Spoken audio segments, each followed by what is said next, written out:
What's going on, guys? It's Greg here, aka NYPrepper. It is Friday, April 26th, 2024, and I have some breaking news to share with you guys. Right now, it is 13:20 Eastern Time here in the United States, and we have some major breaking news coming in from Eastern Europe and from the Middle East. So, Russia is claiming that they struck a train in Ukraine that was carrying Western military aid. So that is huge news, guys. Russia striking a train full of Western arms in Ukraine. This might be the first time that Russia has done that. We also have U.S. nuclear forces on high alert this afternoon. I just heard about 10 emergency action messages in the last hour, and we have two Boeing E-6B Mercuries airborne this afternoon. We also have a nuke sniffer plane over the upper peninsula of Michigan that just got aerially refueled, which is extremely unusual. So here's the nuke sniffer plane. It took off from Offutt Air Base not too long ago, and it met an aerial refueler near Beaver Island in Lake Michigan. Very strange, guys. And we got the E6 here in Texas, and then another E6 over California. We also have some very serious news coming out of Israel. So there may have been an attempt to assassinate the national security minister in Israel, Ben Gvir. He was involved in a car accident today. His car got T-boned at an intersection, and his car flipped over, and he has been rushed to the hospital. Now, there is dash cam footage that was released of the accident. I did watch it. I did spend some time looking closely at it. Unfortunately, I cannot share it here on YouTube because YouTube does not allow any footage of car accidents. But I can tell you that it doesn't look like Ben Gvir's driver did anything wrong. There were people speculating that he ran a red light, and I didn't see that. It appears that his vehicle started moving with the rest of traffic once the light turned green, and then out of nowhere, this vehicle comes and just T-bones him, and the vehicle that hits him almost looked like it was on a mission. Okay, it was going really fast, and it just aimed right for his vehicle. So this could have been an attempted assassination on the national security minister, Ben Gvir. He's a very controversial figure. He's an Israeli nationalist, and he's probably one of the most far-right people in Netanyahu's government.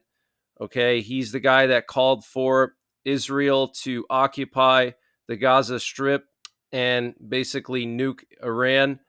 So this is huge news, guys. We have two exercises that are taking place right now in the Suwalki Gap and in Lithuania.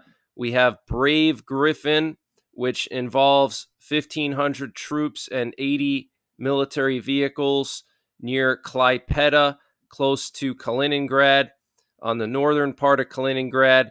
And then we also have exercise Sword Strike, which is going to take place right in the Suwalki Gap on the border of Poland and Lithuania. This is huge news, guys. And Sword Strike will involve 600 American troops, 120 American military vehicles, 3,000 Lithuanian troops, and 200 Lithuanian military vehicles. So something is brewing over here in the Baltics. I believe that Belarus is going to attack Lithuania. Yesterday, the president of Belarus, Alexander Lukashenko, made some very wacky statements about Lithuania and Ukraine.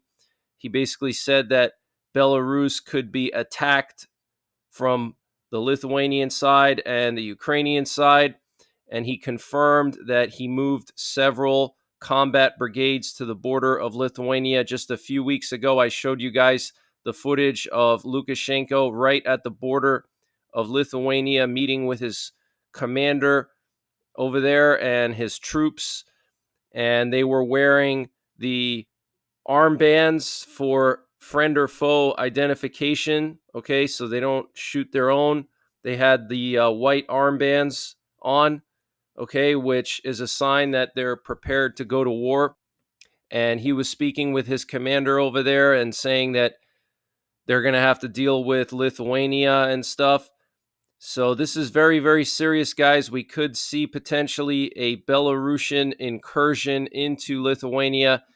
The capital of Lithuania, Vilnius, is literally just 20 miles from the border of Belarus, and there's a road that goes straight into Vilnius from Belarus, and that's exactly where the leader of Belarus, Alexander Lukashenko, moved a combat-ready brigade, mechanized brigade with hundreds of tanks and armored vehicles right on that road. And this update was sponsored by My Patriot Supply. Guys, My Patriot Supply is doing a discount on their 1-month emergency food supply. And to get the deal, you got to go to preparewithnyprepper.com, and the link is in the description below this video. This is a 1-month freeze-dried food supply. It has a 25-year shelf life. Normal price is $237. They've dropped it down to $177. So that's a savings of $60. And it's all packed within 2 rugged, water-resistant buckets. Free shipping is included. $177 for 1 month of food. Where are you going to find a deal like that?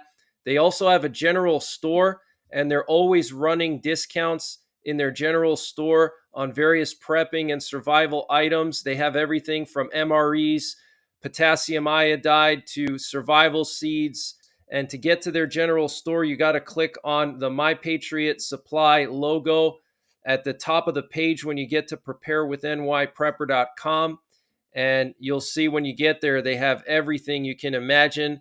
So use the link preparewithnyprepper.com to get $60 off the My Patriot Supply 1-month emergency food supply. That's $180 for 1 month of food, free shipping included. The link is in the description below this video. And also check out their general store. They have everything you can imagine prepping and survival related, and they're always running various discounts there. So they could go right on that highway and be in Vilnius in less than an hour. And the president of Poland said today that Polish soldiers are ready to help their Lithuanian neighbor if necessary. Okay, so now the Polish president is saying that Poland is ready to help if they get attacked by Belarus. And I think that it's going to be timed in such a way that Belarus is going to attack Lithuania at the same time as Russia launches a big offensive against Ukraine. And we also had the news yesterday break that the U.S. has approved strikes on Crimea. So Ukraine can now use American weapons to strike Crimea.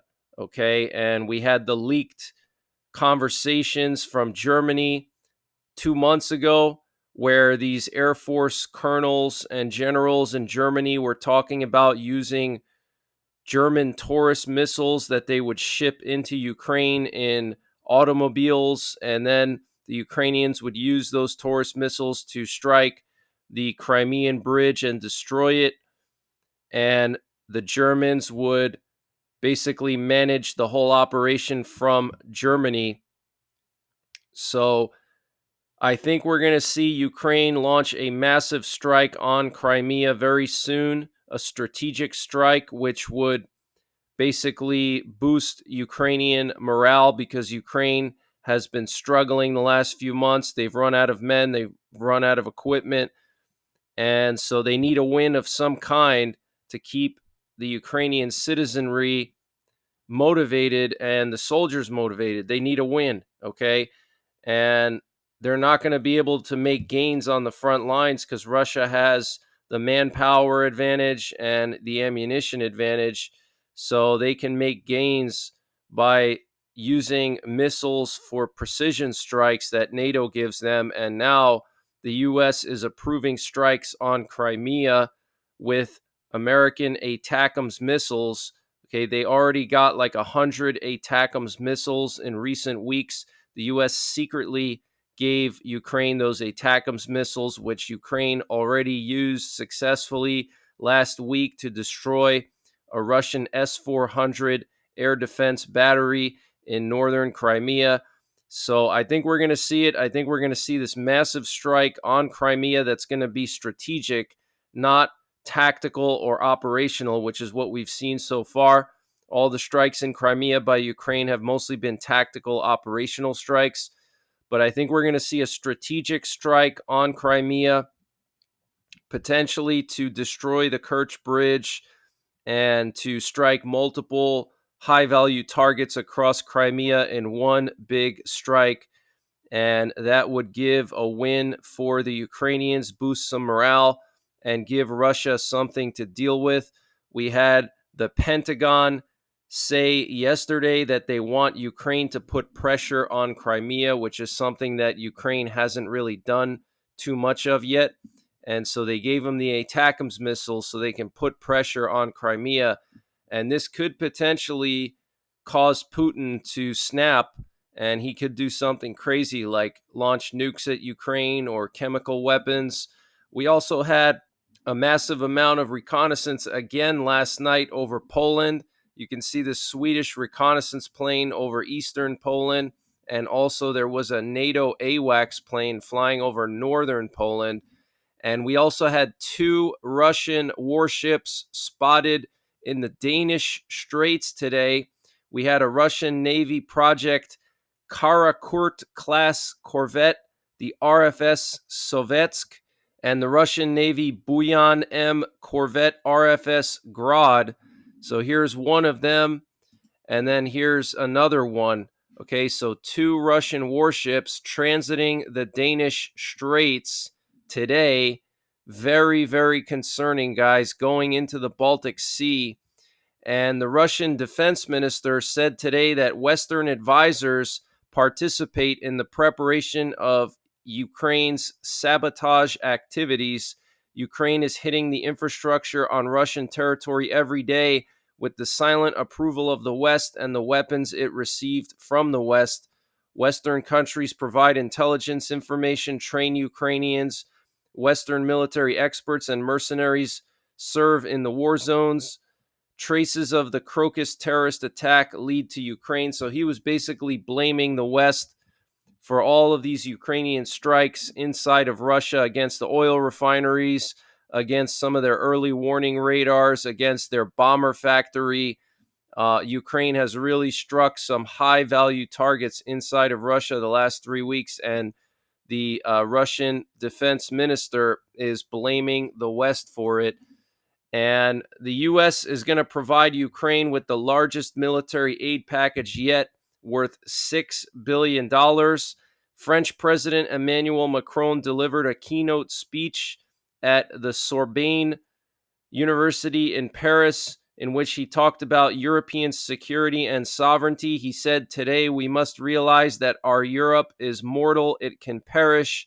It depends only on our choice, but this choice must be made now. The time when Europe received energy and fertilizer from Russia, manufactured its products in China, and delegated its security to the U.S. is finally over."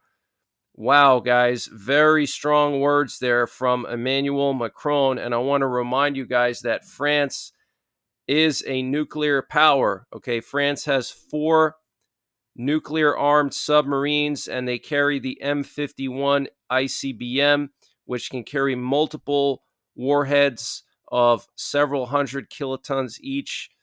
And they also have their Mirage 2000 fighter jets that can deliver a cruise missile with a warhead on it. And Germany is going to be transferring another Patriot air defense system to Ukraine. The NATO Secretary General Jens Stoltenberg announced during a briefing today. This is going to be the 3rd Patriot air defense system that was sent to Ukraine so far. Greece said that they are not going to be sending their air defense systems to Ukraine despite European pressure. Prime Minister Kyriakos Mitsotakis said Greece will not send Patriot missile systems or S-300s because it needs them for their own deterrence. And Poland said they're not going to be deporting Ukrainians with expired documents. The head of the Polish Interior Ministry, Marcin Kierwiński, said today. And the State Department has put on hold its plan to impose sanctions on the IDF Nitsa Yehuda Battalion for human rights violations in the West Bank, and is reviewing the issue in light of information Israel provided. So that's some good news there. And the Israeli Air Force deployed fighter jets in several lines of defense to foil Iranian drone attacks this month. About 20 F-16s from the 201st Squadron shot down drone swarms from close range after getting pinpoint alerts from F-35s. So very interesting. And Israel launched an airstrike on a car of some type of Hezbollah VIP today in Baalbek, Lebanon, which is in northern Lebanon, very far from Israel. So a deep strike on a Hezbollah VIP. And Secretary of State Anthony Blinken said that the anti-Semitic riots at colleges and universities across the U.S. are just a part of democracy.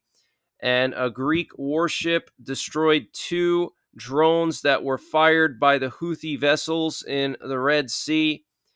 And the 510th F-16 Squadron of the U.S. Air Force was transferred from the Aviano base in Italy to the Saudi Prince Sultan military airfield in Saudi Arabia. So the U.S. moving an entire F-16 squadron from Aviano to Saudi Arabia.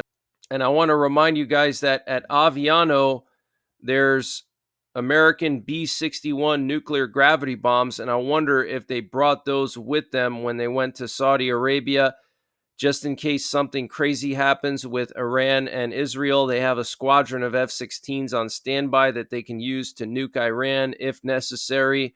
And the Pope is going to be attending the AI summit of the G7 in June. That is very, very concerning. And we have this interesting footage coming out of New York City, and it shows a UFO. And you can see right here this black object. You see that on the top of this video here? This was in New York City. Somebody was flying and they captured this black object. There it is right there. You can see it. We don't know what that black object is, but it could be some type of a UFO. Look at that thing, guys. I don't know what else it could be. It's definitely not a drone because it's really high up, and I don't know any drones that can fly that high up, any consumer grade drones, that is. I mean, this is thousands of feet up. You can see how small the bridge looks over there, but this was in New York City. I think this was yesterday. Okay, but look at that thing, guys. Absolutely insane. And here's a closer look at it. Okay, it's just this black cylinder flying through the air. And this is basically the same thing that a lot of U.S. Navy and U.S. Air Force pilots reported seeing over the last few years. Most famously, David Fravor, who went on Joe Rogan, and he talked about his experience with this sphere that was able to cover like 60 miles in a split second. And one of these things almost hit one of the jets in David Fravor's squadron off the coast of San Diego. So that's the latest breaking news that I have. I will be monitoring the EAMs, and I will be monitoring the situation in Israel and in Eastern Europe. But get prepared, guys. Things are really spiraling out of control around the world. And if anything crazy happens, I will go live as I always do. So I will be back later on tonight with another update. So make sure you're subscribed. Hit the bell icon down below so you get notified when I post these updates. And until then, take care, God bless, and don't forget the 3 Ps: prepare, practice, and persevere.